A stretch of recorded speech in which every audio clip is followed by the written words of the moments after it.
أعوذ بالله من الشيطان الرجيم بسم الله الرحمن الرحيم والصلاة والسلام الأتمان الأكملان على مولانا رسول الله وعلى آله وصحبه ومن تبعهم بإحسان إلى يوم الدين. السلام عليكم wa rahmatullahi wa barakatuh. Maintenant, on va faire l'examen national session normale 2026 en mathématiques pour les PC et les SVT. Commençons par l'exercice numéro 1. Dans l'espace rapporté à un repère autonomie direct au IGK, on considère les points A de coordonnées B, C et D. Soit delta à la droite passant par le point D et dirigé par le vecteur U de coordonnées 2, 1, 2. Question 1. La question 1A. Montrez que AB, produit vectoriel AC, égale I plus 2J moins 2K. Premièrement, je vais déterminer les coordonnées de AB sont les coordonnées de B moins celles de A. Donc, moins 3 plus 1, ça fait moins 2. 2 moins 0, c'est 2. 2 moins 1, c'est 1. A, C.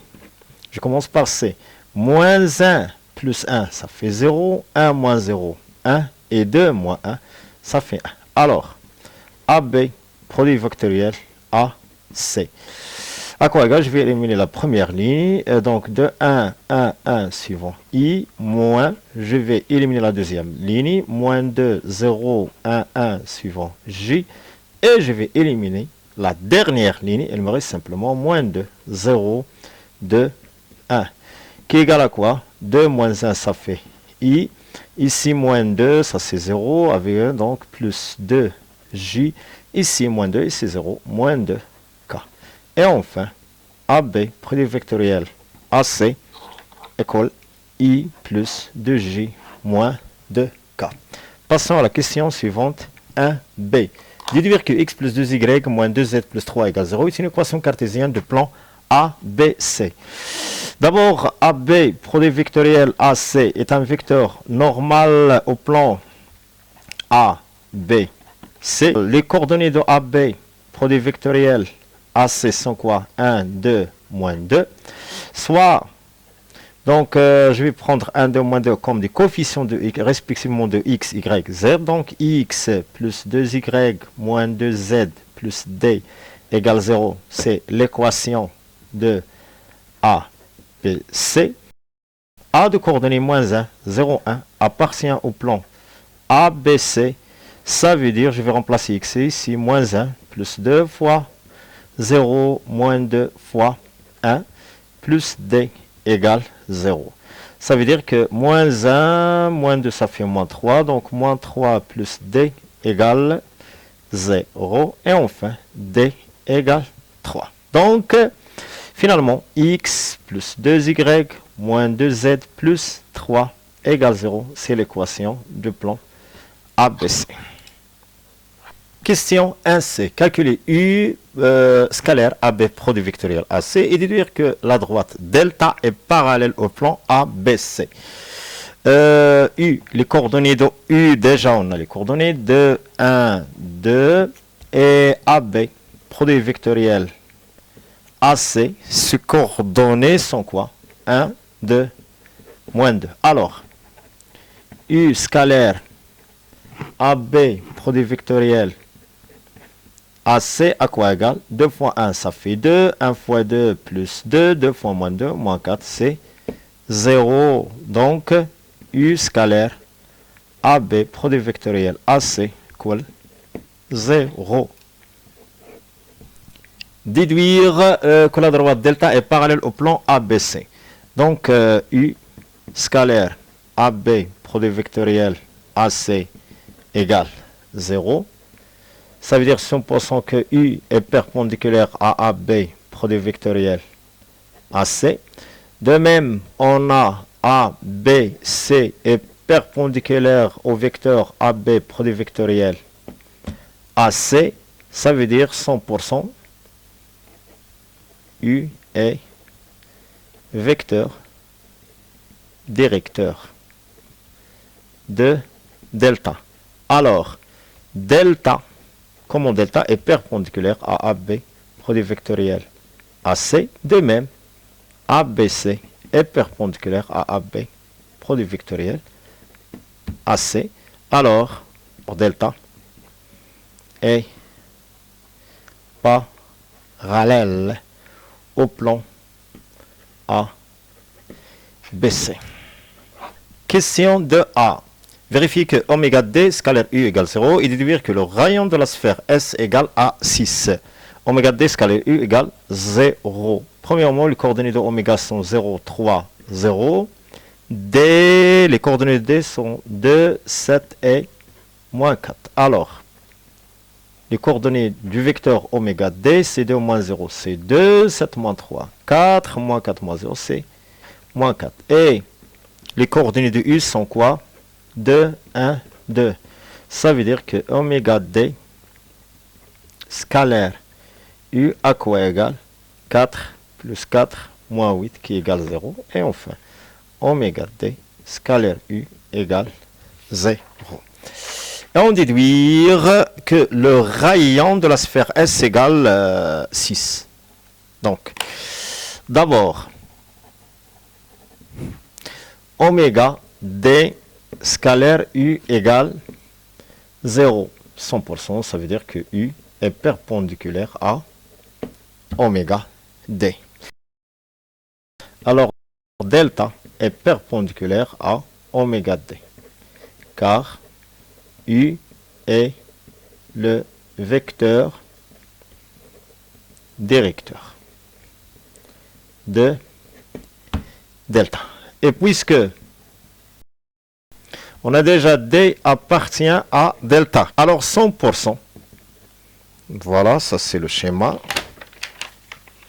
oméga D perpendiculaire à delta. On peut avoir D ici, ici, ici, ici, ici. Et puisque D appartient à delta, alors qu'on représente oméga D, c'est le rayon, 100%. Oméga D est le rayon. Ça veut dire que D est le projeté orthogonal de oméga sur delta. Alors, oméga D égale le rayon qui est quoi? J'ai déjà le vecteur oméga D, ça c'est oméga D de 4, 2 au carré, plus 4 au carré, plus moins 4 au carré, ou bien plus 4 au carré. 16 plus 16, 36, ça fait 6. Donc, R égale 6. Donc, le rayon R égale 6, le rayon de la sphère. La question 2B. Calculer la distance entre oméga et le plan ABC et déduire que le plan ABC coupe la sphère S suivant un cercle gamma de rayon R égale 3 racine 3. On va calculer premièrement la distance entre oméga et ABC. L'équation, ça c'est l'équation, oui, ça c'est l'équation. Entre parenthèses, je remplace x, y, z par les coordonnées de oméga qui sont quoi? 0, 3, 0, ça c'est 0, plus 2 fois 3, moins 2 fois 0, plus 3, la valeur absolue. Sur la racine de quoi? 1 au carré, plus 2 au carré, moins 2 au carré, ou bien plus 2 au carré. Ça c'est ici 3, ici 9 tiers. Donc la distance entre oméga et le plan ABC égale 3. Ça c'est la distance. Et montrons qu'il se coupe suivant un cercle gamma de rayon R égale 3 racine 3. La distance entre oméga et ABC est strictement inférieure à R qui égale à 6. Alors, S en intersection avec le plan ABC entre deux accolades, le cercle symbolisé par gamma, de centre en supposant que le centre c'est H ou bien n'importe quel centre, et de rayon R à quoi égale la racine de R au carré moins D au carré. Soit petit r à quoi égale, le rayon petit r égale la racine, R c'est quoi? C'est 6 au carré, moins D qui est 3 au carré. Si c'est quoi? C'est 36 moins 9, ça fait 36 moins, c'est 27. 27 en même temps, c'est 3 fois 9. Donc R égale 3 racine 3. 2C. Vérifier que C oméga égale AB produit vectoriel AC et déduire que le point C est le centre de cercle gamma. Les coordonnées de C, premièrement, c'est moins 1, 1, 2. Les coordonnées de oméga sont 0, 3, 0. Alors, je vais commencer par C oméga. C oméga. Les coordonnées, je commence par oméga premièrement. 0 plus 1, ça fait 1. 3 moins 1, ça fait 2. Et 0 moins 2, ça fait moins 2.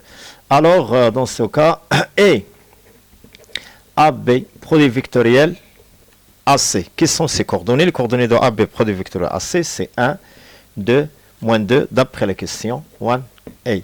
Donc, les deux sont pareils. Alors, 100%, C oméga égale AB, produit vectoriel AC. Et déduire que le point C est le centre de cercle oméga. Commençons d'abord par ce dernier résultat. C oméga égale AB, produit vectoriel AC. Ça veut dire que C oméga et AB, produit vectoriel AC sont collinières. Oui, sont collinières. D'abord, AB, produit vectoriel AC est perpendiculaire au plan ABC. Car ça, c'est quoi? Son vecteur normal. Puisque AB, produit vectoriel AC est perpendiculaire à ABC, alors 100% que C oméga est perpendiculaire à ABC. C, en même temps, appartient au plan ABC, y compris le point C. Oui. Alors, qu'on représente C? Le projeté orthogonal de oméga sur ABC. Alors, 100% que C oméga, c'est la distance entre oméga et le plan ABC. Et 100%, C est le centre du cercle gamma. Deuxième exercice, la partie de la... c'est pas de l'arithmétique, la partie des nombres complexes. Oui, on considère dans le plan complexe les points ABC d'affixes respectives A, B et C. Ça, c'est un nombre, la forme algébrique, la forme en notation exponentielle, et c'est un nombre réel pur, 1A. Écrire le nombre complexe A se forme trigonométrique.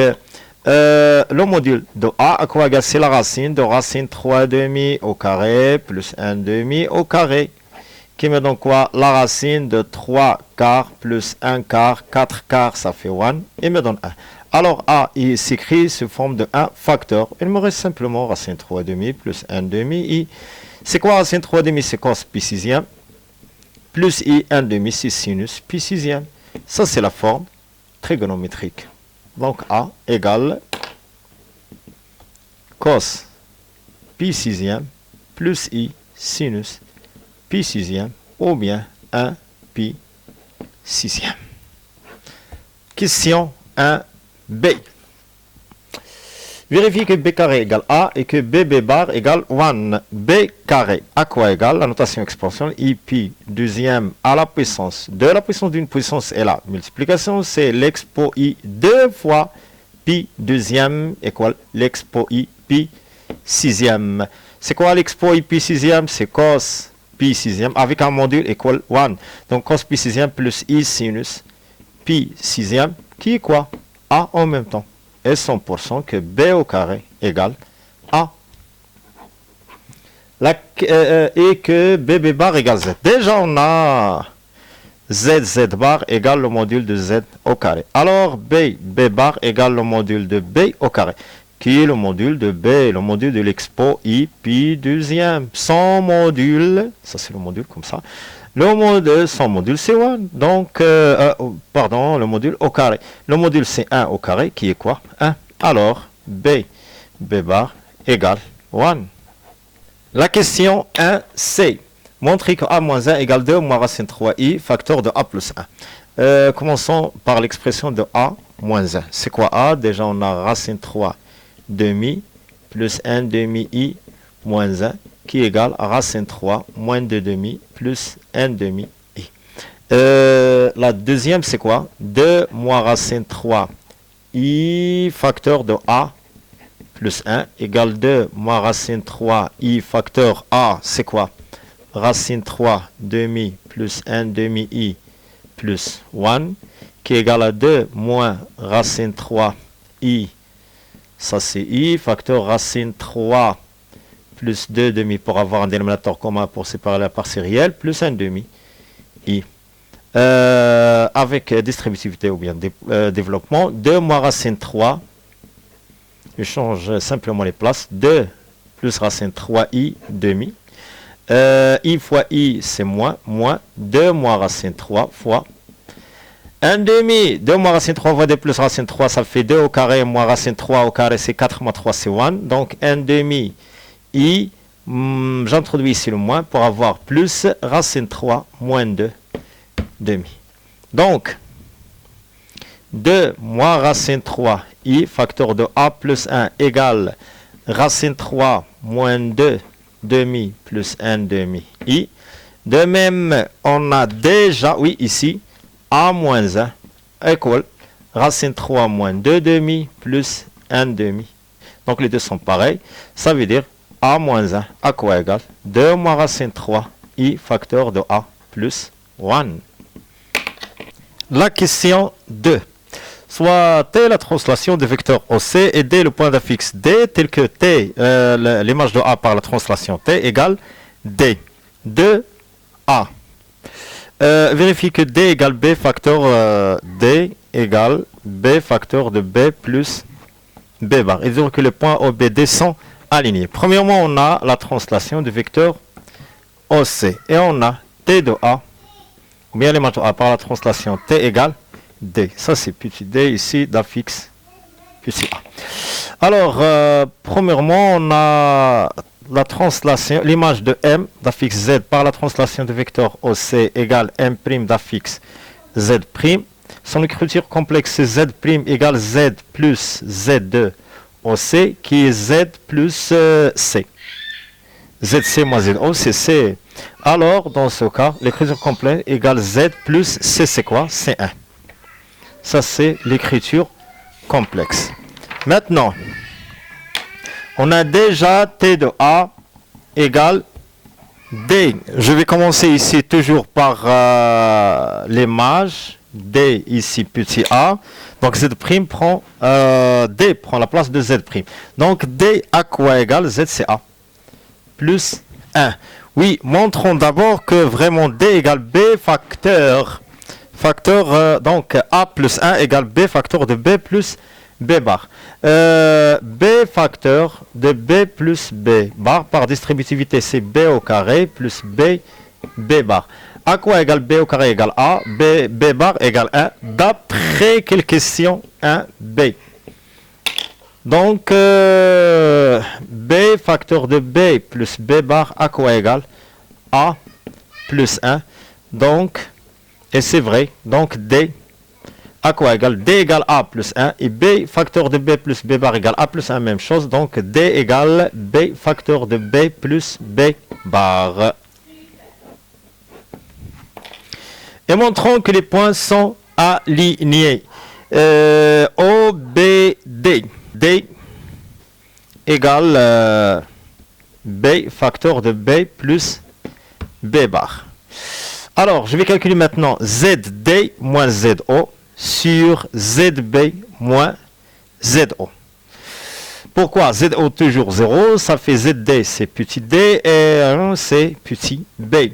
À quoi égale B sur D égale B plus B bar? Pourquoi? Déjà, on a D égale B facteur de B plus B bar, donc D sur B égale B plus B bar. B plus B bar en même temps, c'est 2 fois la partie réelle de B. Et 2 fois la partie réelle de B, d'après son nom, est un nombre réel en même temps. Ça veut dire que ZD moins ZO sur ZB moins ZO est un nombre réel. Ça veut dire que E, O, B et D sont alignés. 2B. Déduire que l'argument de D congruence pi deuxième modulo de pi. On a premièrement toujours D égale B facteur de B plus B bar. Ça veut dire que l'argument de D congruence l'argument de B facteur de B plus B bar mod de pi. Alors, l'argument de D congruence. L'argument de A fois B, c'est comme la fonction logarithme. C'est l'argument de B plus l'argument de deuxième facteur. c'est l'argument de B plus l'argument de B plus B bar modulo de pi. Congruence. L'argument de B, c'est B deuxième. Pourquoi? Car déjà on a car B égale l'expo I pi deuxième, son notation exponentielle. Donc son argument c'est pi deuxième. Plus l'argument de quoi? 2 fois la partie réelle de P. Partie réelle est un nombre réel. Modulo de pi. Donc, partie réelle, c'est 2 fois, donc c'est congruence, pi deuxième plus l'argument de... C'est quoi la partie réelle de B? C'est cos pi deuxième. Cos pi deuxième est une valeur positive. Je dois avoir ici le signe. S'il est positif, alors son argument c'est 0. S'il est négatif, son argument est réel toujours. Son argument est c'est pi. Donc, puisqu'il est positif, cos pi deuxième est un nombre positif, car pi deuxième est un angle aigu, alors 100% c'est 0. Donc, l'argument de D, congruence, pi deuxième plus 0 mode de pi. Alors, et enfin, l'argument de D, vous pouvez écrire directement, c'est pi deuxième mode de pi. 3a. Vérifie que A moins C sur D égale 2 moins racine 3i et déduit que les droites AC et OD sont perpendiculaires. Je vais commencer par A moins C sur D. À quoi égale? C c'est 1, donc A moins 1 sur D. Déjà, d'après la question 1C, donc on a A moins 1 à quoi égale 2 moins racine 3 I facteur de A plus 1 sur D. C'est quoi D? Déjà, on a D égale ici A plus 1.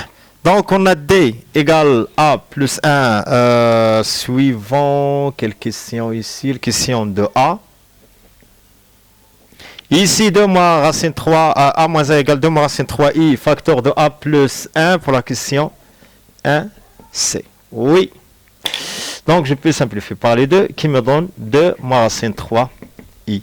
Alors, A moins C sur D égale 2 moins racine 3i. Et montrons que les droites AC et OD sont perpendiculaires. Déjà, on a A moins C sur D égale 2 moins racine 3i. Je vais introduire simplement l'argument. Donc, l'argument de A moins C sur D moins 0, congruence, l'argument de 2 moins racine 3i, qui est en même temps pi demi modulo de pi. Pourquoi? Car, entre parenthèses, 2 moins racine 3 étant le coefficient de i, est un nombre strictement positif. Alors, c'est pi demi. Ça veut dire, c'est quoi en notation géométrique? OD de droite à gauche, de bas en haut. OD, CA. Voilà, congruence, pi demi mode de pi. Alors, 100% que OD, la droite, est perpendiculaire à AC. La dernière question, montrer que le quadrilatère OCDA est un losange. Je peux faire une petite figure comme ça, en supposant que c'est, oui, c'est un losange, comme ça.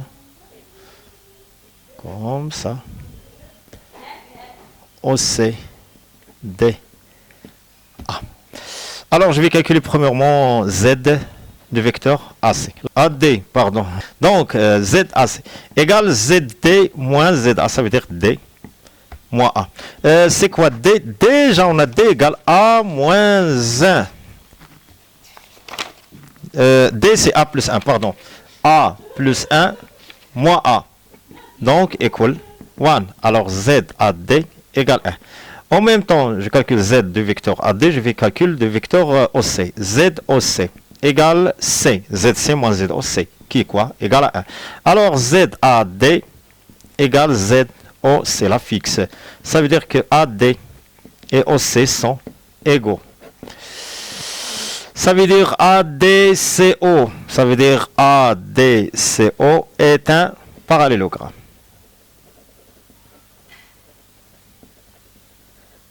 De même,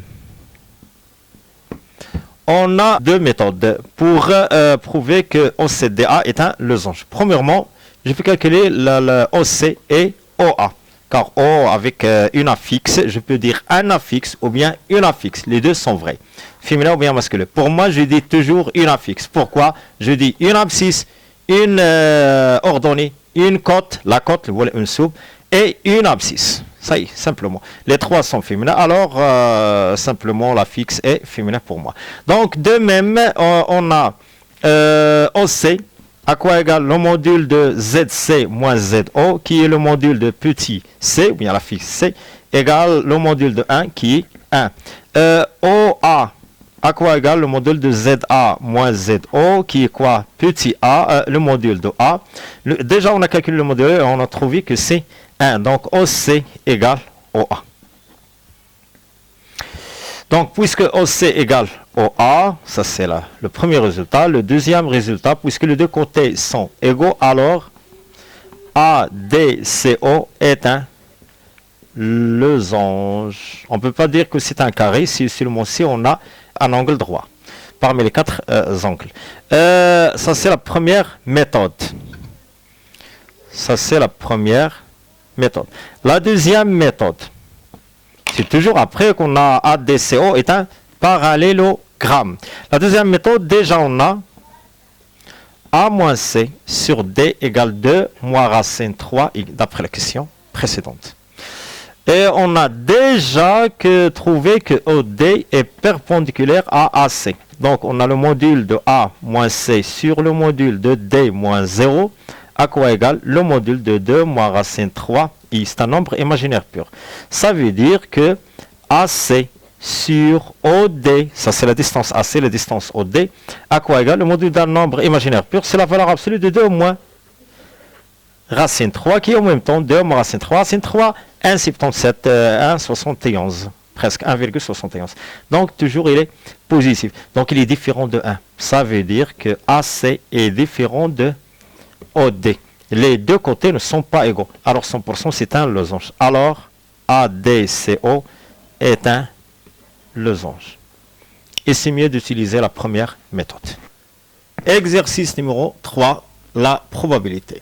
Une urne contient 5 boules blanches, 4 boules noires et 2 boules vertes. Toutes les boules sont indiscernables au toucher. On tire au hasard et simultanément 3 boules de l'urne. On considère les événements suivants. A. Les 3 boules tirées sont de même couleur. B. Tirer au moins une boule verte. Question 1A. Montrer que la proba de A égale 14 165e. Supposons qu'on a une urne comme ça, avec 5 boules qui sont blanches, 4 boules qui sont noires et 2 boules qui sont vertes. On tire au hasard et simultanément. Alors je vais utiliser ici, puisque j'ai le mot simultanément, je vais utiliser la combinaison. La combinaison cardinale de oméga, c'est C de quoi je vais tirer 3 parmi quoi? 9, 10, 11. 3 parmi 11. Première question. P de A, c'est le cardinal de A sur le cardinal de oméga, qui est C3, 11, en bas. Cardinal de A, 3 boules tirées sont de même couleur. Je peux tirer 3 boules blanches, 3 boules noires, mais je ne peux pas tirer 3 boules vertes, car j'ai simplement 2. Alors, je vais tirer 3 parmi 5, ou bien, ça veut dire le plus, c'est 3 parmi 4. Donc, 5 fois 4 fois 3 sur 3 factoriel, qui est 3 fois 2, plus c'est 3 parmi 4, c'est 1. 4 moins 3, c'est 1, ça fait 4 sur 11 fois 10 fois 9 sur 3 fois 2. Ici, je peux simplifier par 3 et par 2. Il me reste simplement 10. C'est 10 plus 4. Le tout divisé par, je vais simplifier, c'est 11 fois 10 divisé par 2, ça fait 5. 9 sur 3, ça fait 3. Donc, c'est 14. Ici, 5 fois 3, 15 fois 165. Et enfin, la proba de A est vraiment égale 14 165. La deuxième question, 1B. Calculer la proba de B bar. Calculer la proba de B bar, la probabilité de l'événement contraire de B, on déduire que la proba de B égale 27 55e. Je vais définir premièrement B bar, c'est de tirer quoi? Aucune boule verte. Aucune boule verte. Oui, alors la proba de B bar, toujours c'est le cardinal de B bar sur le cardinal de oméga, 3 parmi 11. B bar, je vais tirer aucune boule verte. C'est combien de boules non vertes? Alors, V bar, V bar, V bar. 3 boules tirées non vertes. Donc, je vais tirer 3 parmi 9. C'est 3 parmi 9. La somme des boules blanches et noires, c'est 9. 3 parmi 9. Qui est quoi? 9 fois 8 fois 7. Le tout égale ici. Sur 3 fois 2. Sur, déjà, on a calculé ces 3 parmi 11. C'est 165. La proba par simplification égale 28. 55e. D'après la définition, on a la proba de B égale 1 moins la proba de l'événement contraire, qui est 1 moins 28 55e. Ça veut dire c'est 55 moins 28 55e. Et enfin, la proba de B égale 27 55e. Mais oui, 15 moins 8, ça fait 7, et 5 moins 3, ça fait 2. 2. Calculons maintenant la proba de A union B. Déjà, on a la proba de A union B égale la proba de A, plus, d'après la définition, moins la proba de A inter B. On va définir maintenant l'événement A inter B. C'est de quoi? C'est de fusionner les deux événements A et B. Les 3 boules tirées sont de même couleur. En même temps, les boules tirées, on a au moins une boule verte. Alors, nous devons avoir au moins une boule verte, et les trois couleurs sont les mêmes. Alors, on doit avoir 3 couleurs, verte, verte, verte. Ce qui est quoi? Impossible, car on a simplement 2. Alors, dans ce cas, A D égale l'ensemble vide. Ça veut dire la proba de A inter B égale la proba de l'ensemble vide, qui est quoi? Toujours 0. Alors, dans ce cas, la proba de A implique proba de A union B égale la proba de A plus la proba de B.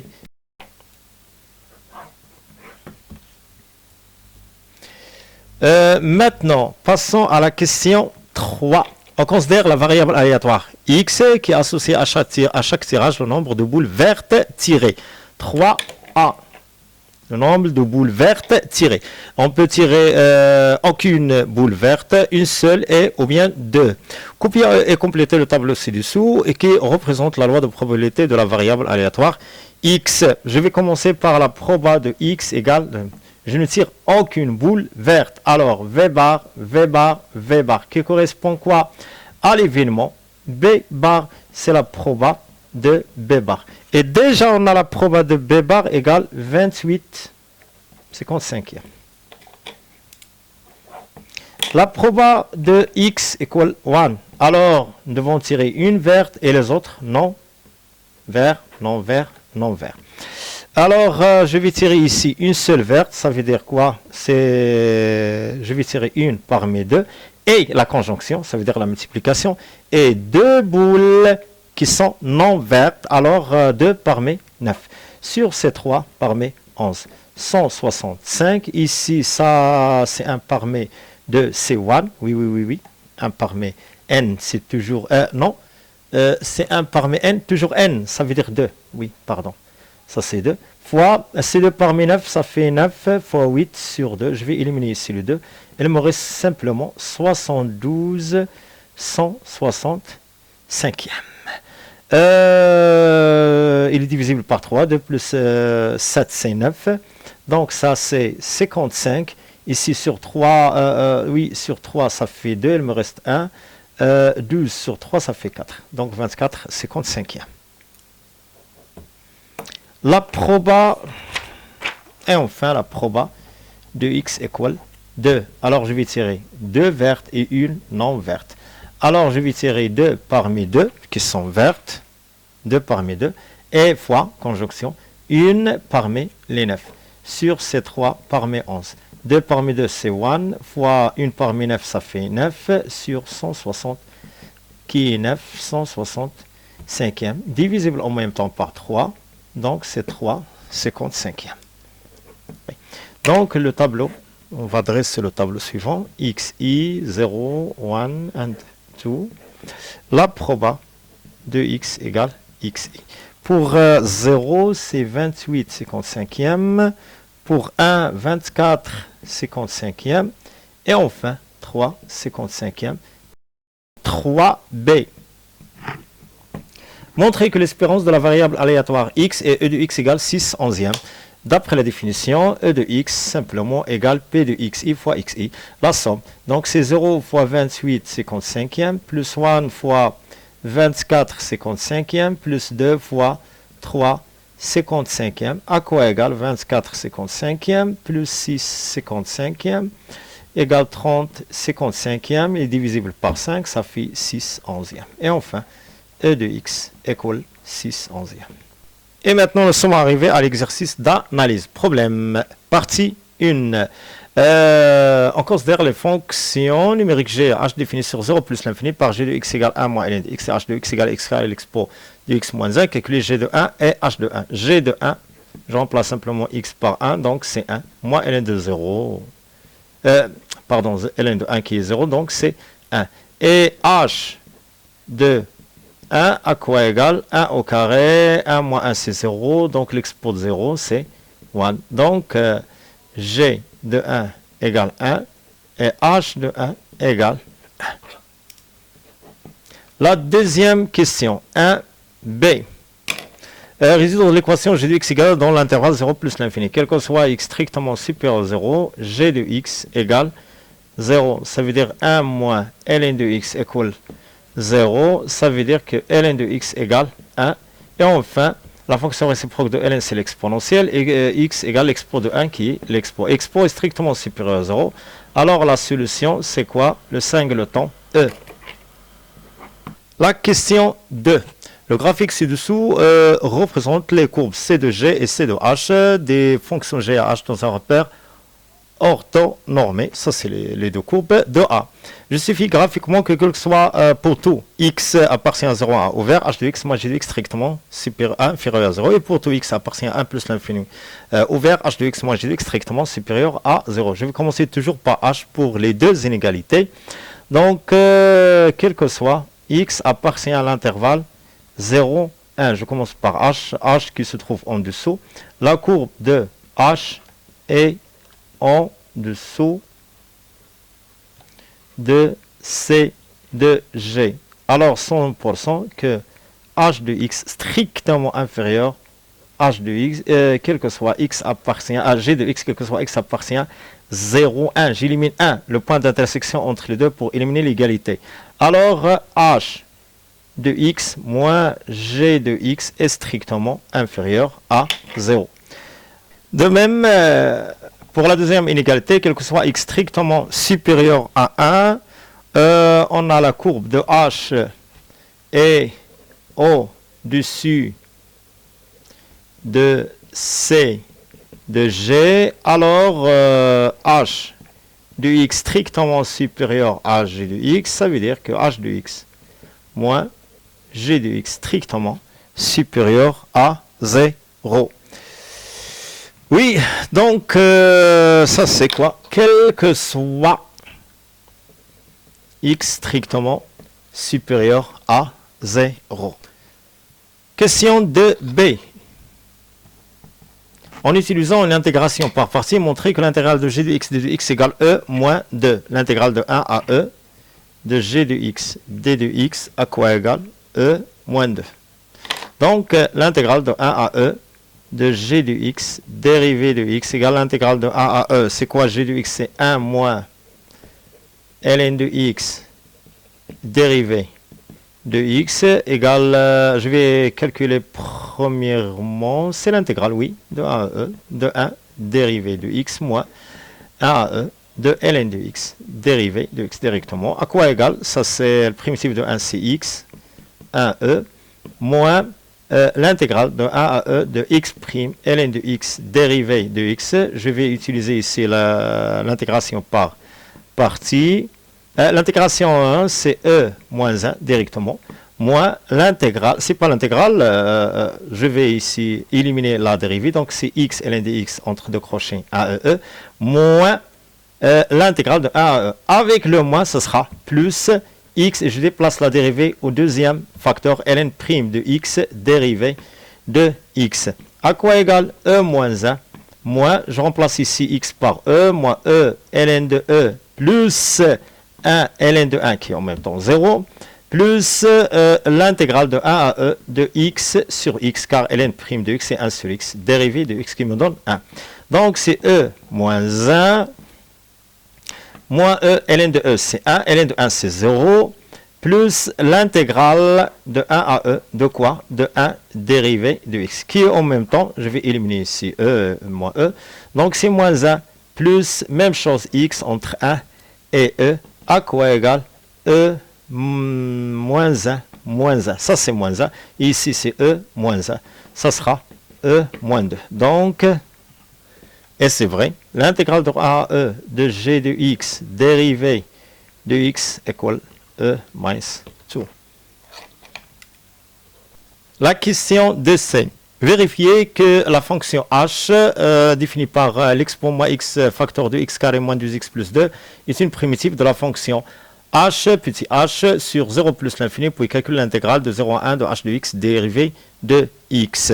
Calculons premièrement que la fonction h est définie, ou bien h de x, à quoi égale l'expo de x moins 1, facteur de x carré moins 2x plus 2.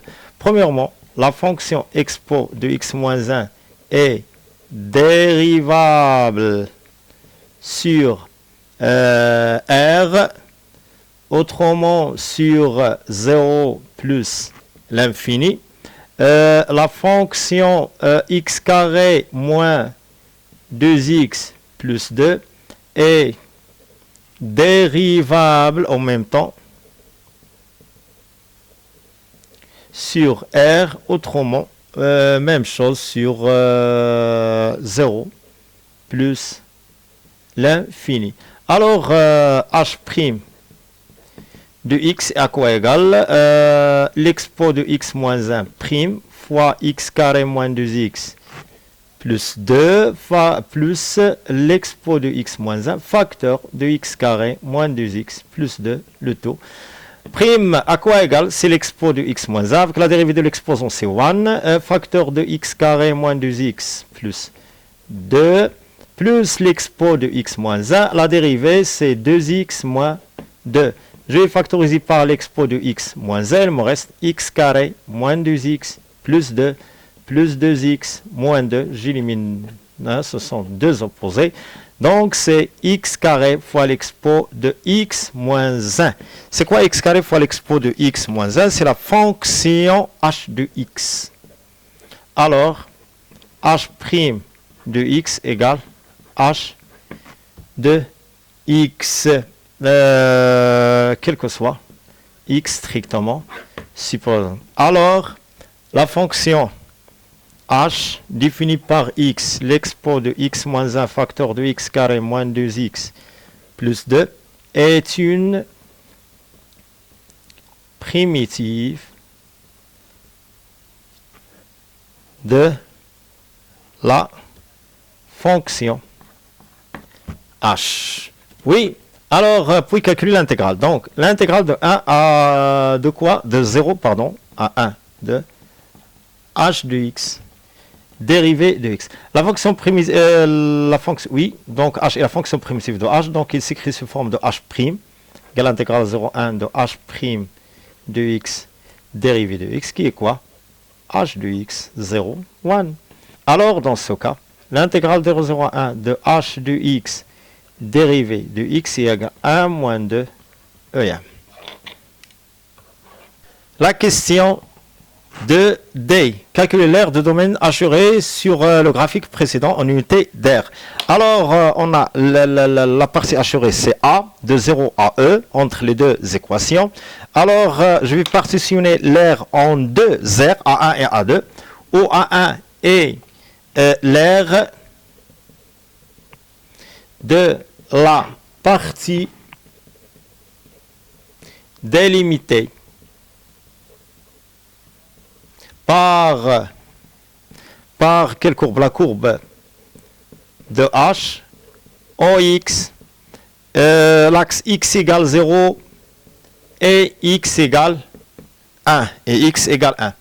A2, même chose, est l'aire de la partie délimité par quelle courbe? C de G, OX, x égale 1 et x égale E. X égale 1 et x égale E et x égale E.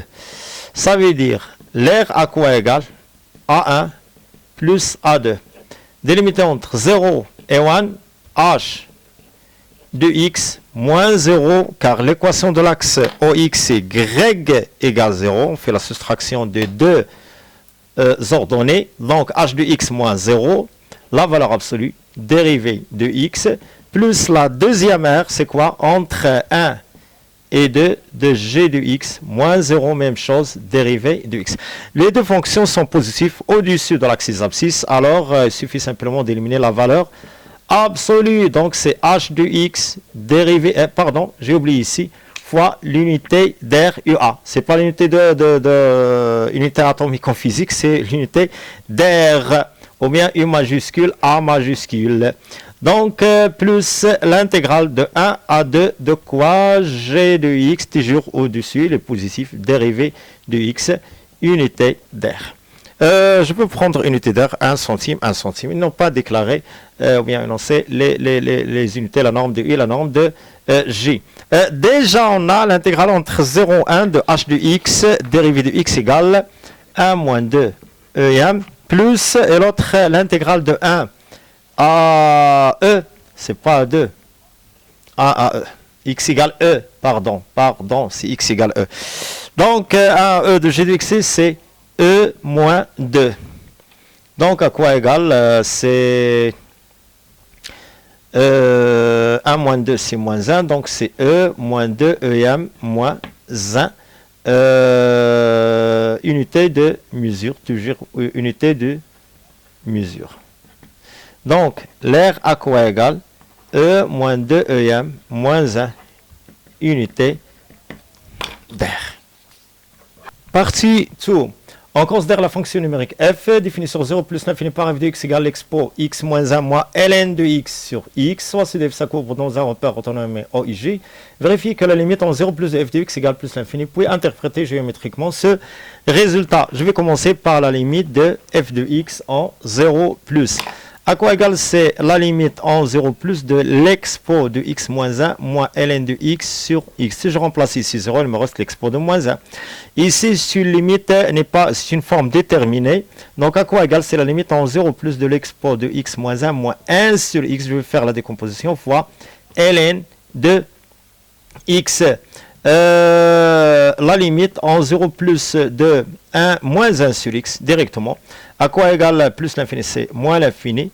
Et la limite en 0 plus de ln de x égale moins l'infini, d'après la limite usuelle. Alors la limite en 0 plus moins 1 sur x fois ln de x moins l'infini fois moins l'infini, c'est plus l'infini. Alors c'est plus l'infini plus l'expo moins 1, c'est plus l'infini. Donc la limite en 0 plus de f de x égale plus l'infini. Interprétation géométrique.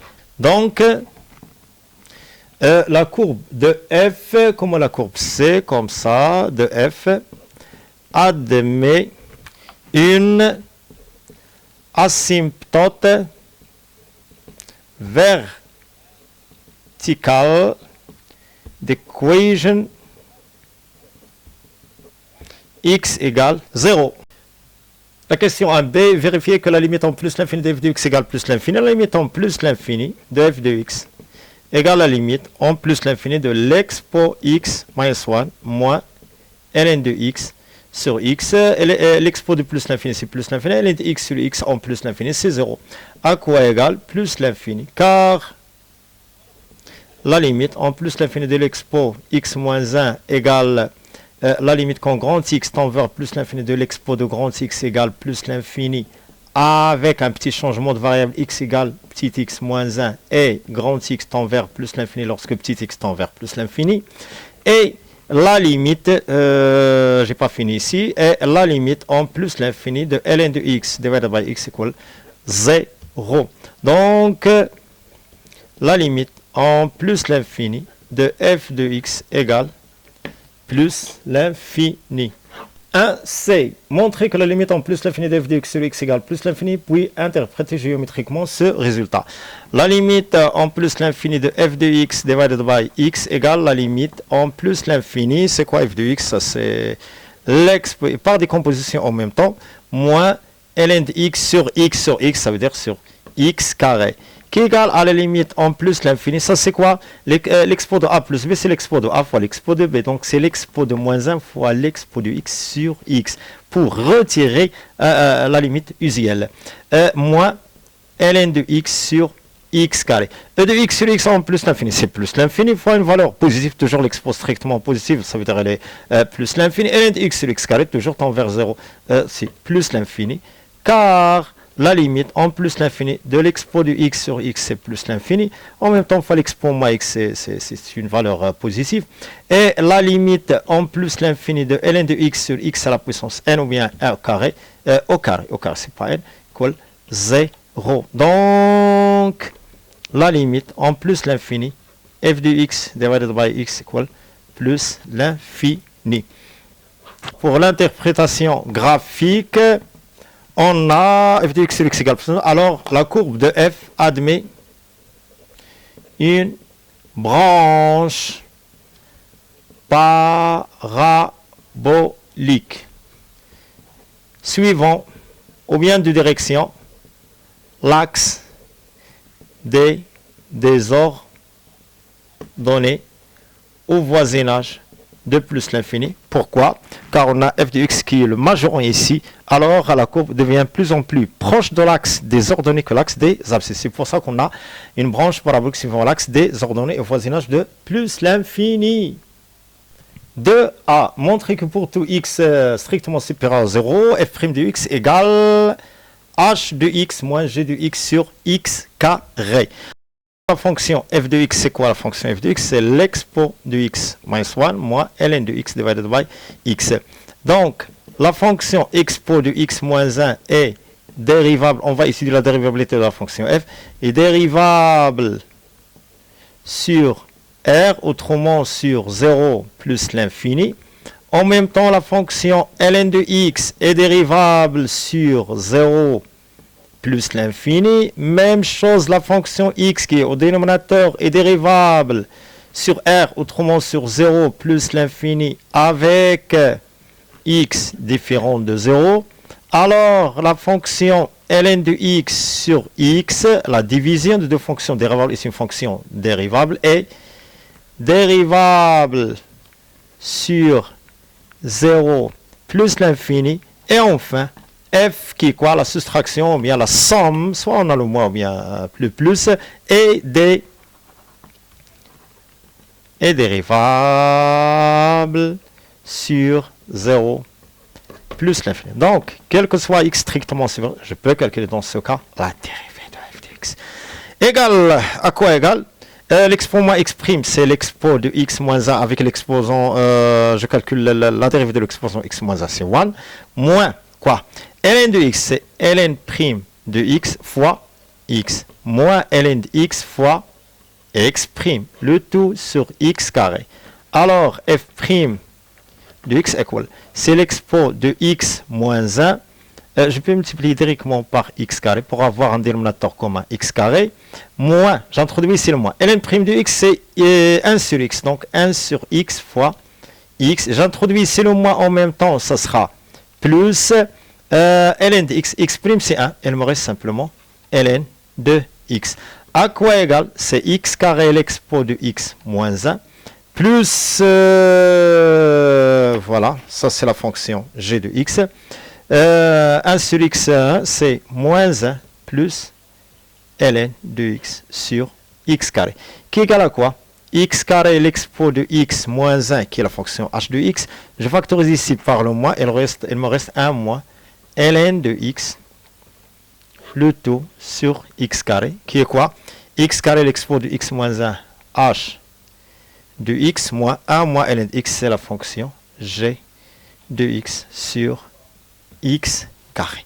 Et enfin, f' de x, ça c'est quel que soit x strictement supérieur à 0. La question de B, dresser le tableau de variation de f sur 0 plus l'infini. On peut utiliser la question de A de la partie 1. quel que soit x strictement supérieur à 0, f' de x à quoi égale h de x moins g de x sur x carré, alors le signe de f' de x est celui de h de x moins g de x. Alors, pour dresser le tableur, en se basant par le biais de h de x moins g de x. h de x moins g de x sur 0 plus l'infini, ça c'est x. Ici, f' de x et f, enfin, f de x. Donc, la fonction n'est pas définie, elle n'est pas continue en même temps. Alors, la fonction f de x égale g de x, elle se rencontre en 1. Elles s'annulent, ou les deux sont l'une égale à l'autre. h de x moins g de x est strictement inférieur à 0 sur l'intervalle 0, 1 est positif dans l'autre intervalle, 1 plus l'infini. Alors, même chose ici, moins plus. Alors, elle est décroissante et croissante. Si je remplace 1, l'expo de 0 c'est 1. 1, oui, c'est 1, tout simplement, c'est 1. Ici, la limite en plus l'infini. Plus l'infini et la limite en 0 plus, c'est plus l'infini. Ici, elle admet une tangente horizontale car sa dérivée est nulle. 2c. Déduire que pour tout x dans 0 plus l'infini, l'expo de x moins 1 supérieur ou égal à 1 plus ln de x sur x. D'après le tableau de variation, la fonction f de x admet une valeur minimale égale à 1 ou bien en 1 qui est égal à 1. Alors, quel que soit x strictement supérieur à 0, f de x est supérieur ou égal à 1. C'est quoi f de x? Ça c'est l'expo x moins 1 moins ln de x divided by x greater than 1.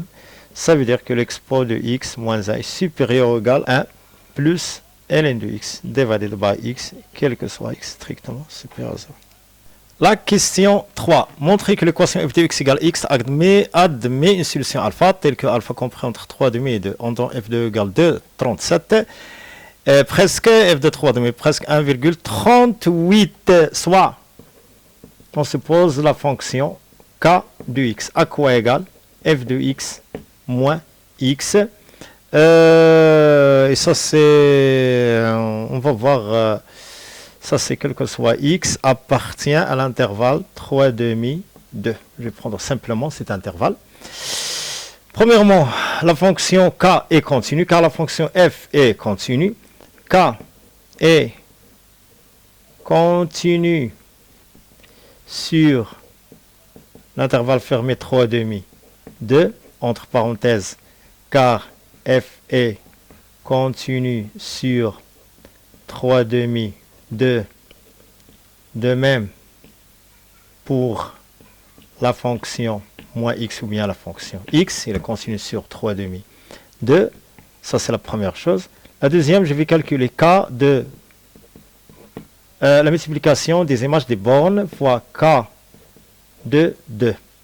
À quoi égale? Ça, c'est quoi? F de 3,5 moins 3,5 fois f de 2 moins 2. Alors, k 3,5 fois k de 2 strictement inférieur. Alors, d'après le théorème des valeurs intermédiaires, f de x, l'égalité ou bien l'équation f de x égale x admet une solution alpha dans l'intervalle 3,5. Soit phi la restriction de la fonction f sur l'intervalle 1 plus l'infini, montrer que phi admet une fonction réciproque phi moins 1 définie sur un intervalle j que l'on déterminera. L'expression phi moins 1 n'est pas demandée. Phi la restriction, donc il faut vérifier deux conditions. Phi est, premièrement, phi de x à quoi égale f de x Donc, quel que soit x appartient à l'intervalle 1 plus l'infini de la restriction. Premièrement, phi est continu sur 1 plus l'infini, 100% f est continu sur 1 plus l'infini. En même temps, phi est strictement monotone, il est continu strictement monotone sur 1 plus l'infini. Et strictement croissante sur 1 plus l'infini. Alors, phi admet une fonction réciproque qu'on la note phi moins 1 définie sur l'image de 1 plus l'infini qui est quoi? Phi de 1 et la limite de phi de x en plus l'infini, car la fonction phi est strictement croissante, elle va garder le même ordre. Phi de 1 c'est 1, ça c'est quoi? F de 1 c'est 1, si phi de 1 égale 1. La limite en plus l'infini c'est plus l'infini. Alors, j égale 1 plus l'infini. On a déterminé maintenant j. La question 4b qui est très simple, justifie que la fonction phi moins 1 est strictement croissante sur l'intervalle j. Toujours on a la fonction avec sa fonction réciproque en même monotonie. Donc puisque phi est strictement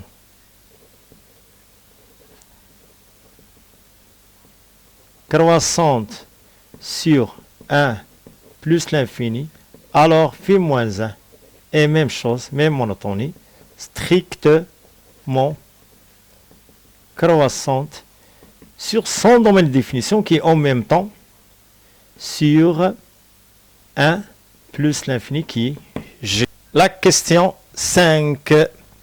Le graphique ci-dessous représente la courbe C de phi de la fonction phi et la droite delta d'équation y égale x dans le repère orthonormé.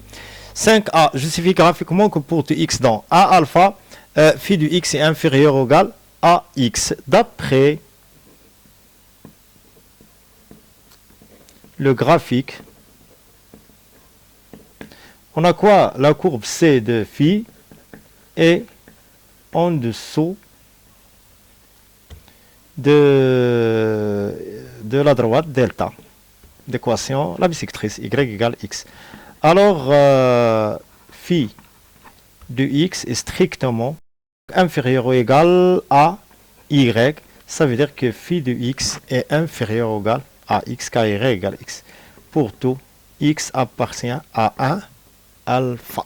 5b, déduire que pour tout x dans 1 alpha, phi moins 1 de x supérieur ou égal à x. On a quel que soit, x appartient à l'intervalle 1 alpha, d'après la question précédente, phi de x inférieur ou égal à x, d'après la question 5a. Alors, phi moins 1 de phi de x est inférieur ou égal à phi de x. Pourquoi sans changement d'ordre? Car, phi moins 1, pardon, car phi moins 1 est une fonction strictement croissante. Donc, x, phi moins 1 va éliminer. Comme ln, sa fonction réciproque, c'est l'expo, et 10 à la puissance, c'est la fonction logarithme, est inférieure ou égale à phi moins 1 de x. En changeant l'ordre, ça veut dire que les places simplement, phi moins 1 de x est supérieur ou égal à x.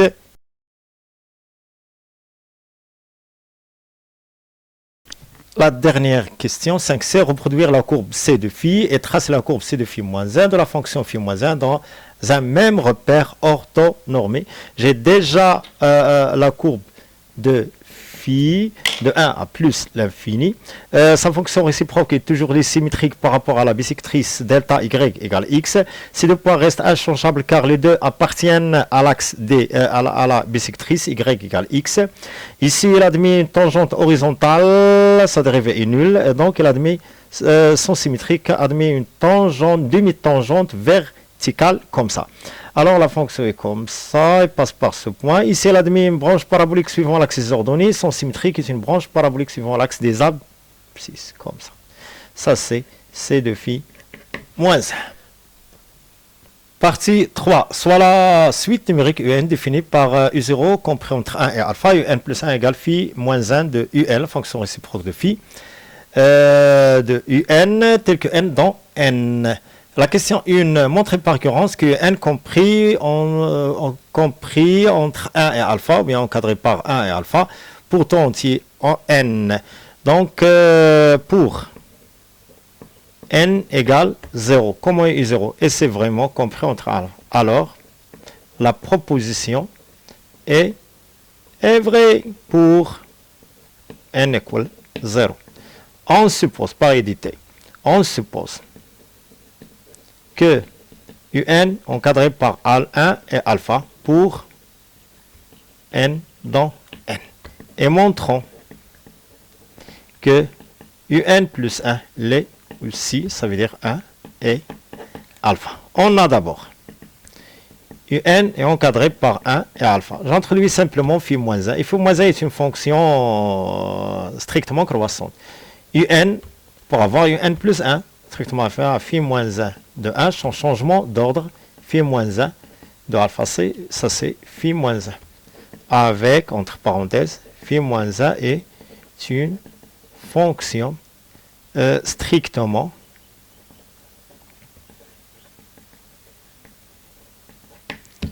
croissante. Phi moins 1 de 1, c'est 1. La fonction réciproque. Phi de 1, c'est 1. Phi de alpha, c'est alpha. Mais phi moins 1 de 1, c'est 1. Et phi moins 1 de alpha, c'est alpha. Donc phi moins 1 de 1, c'est 1. Et phi moins 1 de un, déjà, c'est un plus 1. Et phi moins 1 de a, c'est alpha. Alors, quel que soit n dans n, un encadré par 1 et alpha. La question 2, montrer que la suite UN est croissante. On peut utiliser la question 5b de la partie 2. Ça, c'est simple. D'après la question 5b de la partie 2, on a, quel que soit x appartient à l'intervalle fermé 1 alpha phi, point virgule, phi moins 1 de x est supérieur ou égal à x. On a d'abord UN compris entre 1 et alpha pour tout n dans n. Alors il vérifie cette inégalité. Alors phi moins 1 de un est supérieur ou égal à un avec une condition que x compris entre alpha. En même temps, un entre 1 et alpha. Phi moins 1 de un, c'est un plus 1. Alors un plus 1 est supérieur ou égal à un. Alors la suite, un est croissante pour tout n dans n. Et enfin, la dernière question, la question 3. On déduire que la suite UN est convergente et déterminer sa limite. UN est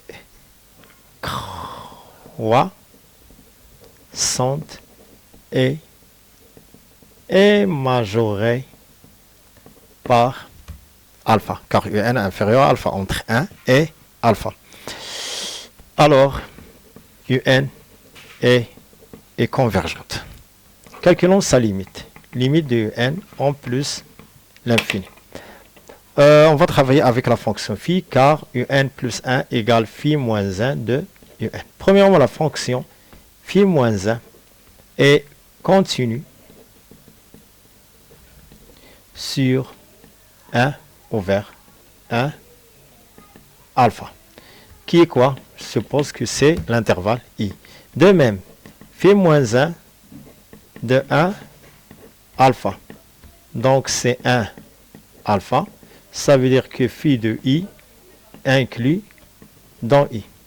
Troisièmement, on a u0 appartient à i, entre 1 et alpha. Et enfin, un est convergente.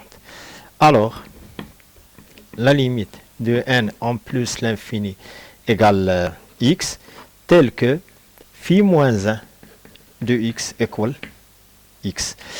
D'après le graphique,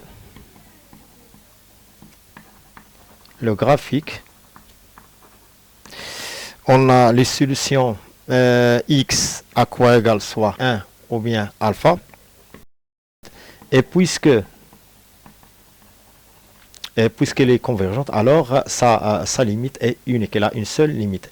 Et puisque phi moins 1 est strictement, bien est, ah non, c'est pas phi moins 1, un, pardon. Et puisque un est croissante, alors 100%, la limite du n en plus l'infini égale alpha.